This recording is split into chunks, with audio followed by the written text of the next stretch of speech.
Selamat bertemu di media pembelajaran untuk mata kuliah sistem berkas semester 3 kelas A dan B.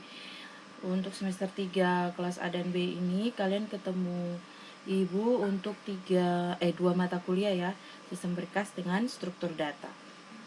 Baik, kita mulai saja pembelajaran kita.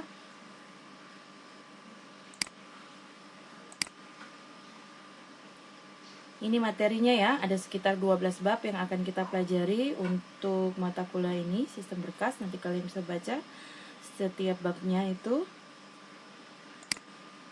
Kita langsung masuk ke materinya. Yang pertama adalah pengertian sistem berkas atau biasa disebut dengan sistem file. Ya, jadi untuk mata kuliah sistem berkas ini yang kita akan pelajari adalah bagaimana cara penyimpanan, pengorganisasian, pengelolaan data pada alat penyimpanan eksternal di dalam komputer ya, dengan menggunakan teknik organisasi data tertentu. Jadi kita akan belajar bagaimana cara menyimpan data, mengorganisasikan data, dan mengelola data pada komputer. Terus komponen sistem berkas ini ada 4. Yang pertama itu disk management. Disk management itu menjelaskan bagaimana seharusnya menyusun blok-blok disk ke dalam file. Kemudian ada numbing atau naming, berguna bagi pemakai yang memungkinkan untuk menunjuk file dengan penamaan, yaitu dengan blok-blok disk.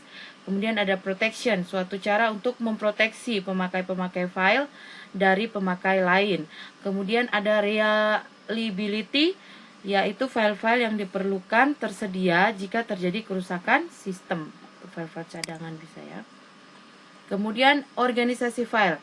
Pengorganisasian merupakan suatu teknik yang dipakai untuk menggambarkan dan menyimpan rekod-rekod dalam sebuah berkas atau file. Ada 4 teknik dasar dari organisasi berkas. Yang pertama yaitu sekuensial, relatif, indeks sekuensial, dan multi-key. Ini nanti akan kita pelajari.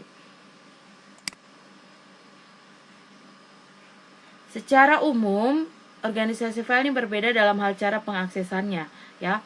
Ada yang namanya direct access, yaitu suatu cara pengaksesan rekod yang langsung tanpa mengakses seluruh rekod yang ada. Kemudian sequential access, yaitu suatu cara pengaksesan rekod yang didahului pengaksesan rekod-rekod di depannya. Jadi kalau direct access, yaitu kita bisa mengakses langsung ke rekod yang kita inginkan tanpa kita harus mengakses semua rekod yang ada. Tapi kalau sequential access, kita harus mengakses rekod-rekod yang mendahului rekod yang akan kita tuju. Ya, jadi rekod artinya rekod-rekod sebelumnya. Ini istilah-istilah dasar yang akan kita pakai dalam sistem berkas. Yang pertama adalah entitas. Nanti kita juga akan pelajari ini lebih rinci lagi di sistem basis data di semester 4 ya. Entitas adalah satu objek yang dapat dibedakan dari lainnya. Objek di sini dapat berupa barang, orang, maupun peristiwa.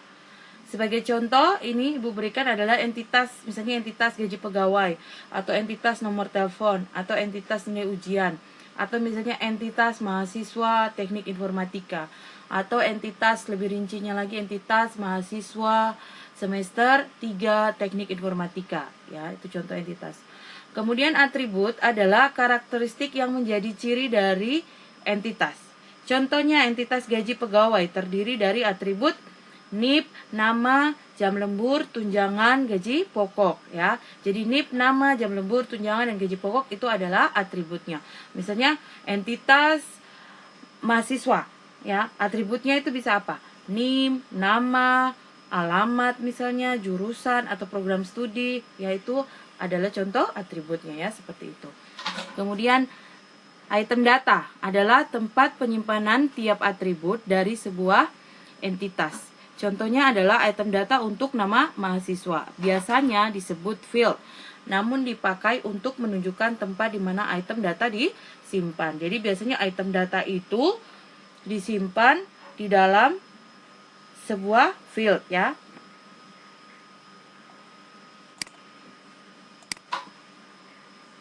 Istilah-istilah dasar masih ya. Item data elementer adalah bagian lebih kecil dari item data. Contohnya item data tanggal dapat dibagi menjadi item data elementer tanggal, bulan, dan tahun.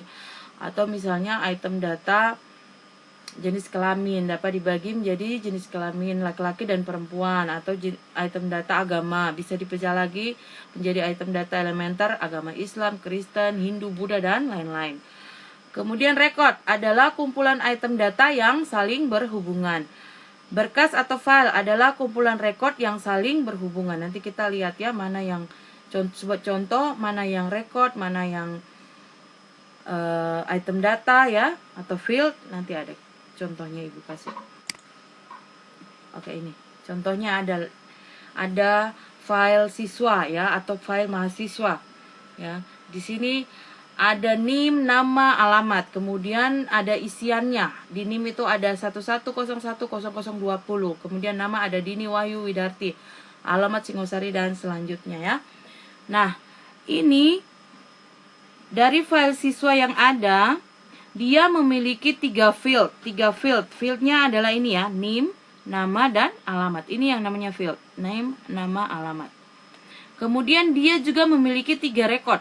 Recordnya yang mana? Recordnya adalah yang ini ya, ini 11010020 Dini Singosari. Ini adalah record pertama, record kedua, dan record ketiga.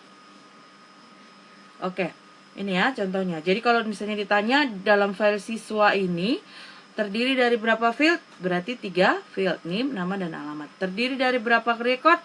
1, 2, 3 ya. Jadi yang ini yang baris ya, kalau kalian bingung, yang baris ini kan baris. Ini kolomnya. Kolom itu sama saja dengan field, baris itu sama saja dengan record. Oke. Untuk materi pembelajaran pertama sistem berkas sampai di sini. Ibu belum memberikan tugas ya, karena Ibu sudah kasih tugas untuk struktur data. Mungkin nanti di pembelajaran berikut baru Ibu kasih tugas untuk kalian. Ibu juga tidak terlalu membebani kalian dengan banyak tugas ya, karena pasti banyak mata kuliah, banyak tugas juga. Jadi nanti Ibu selang-seling begitu, tidak semua pada saat pembelajaran Ibu kasih tugas. Ya, jadi nanti kalau ada hal-hal yang tidak jelas, kalian bisa kontak Ibu lewat WA, atau nanti kita akan buat WA group supaya kita bisa berinteraksi di situ. Baik, terima kasih.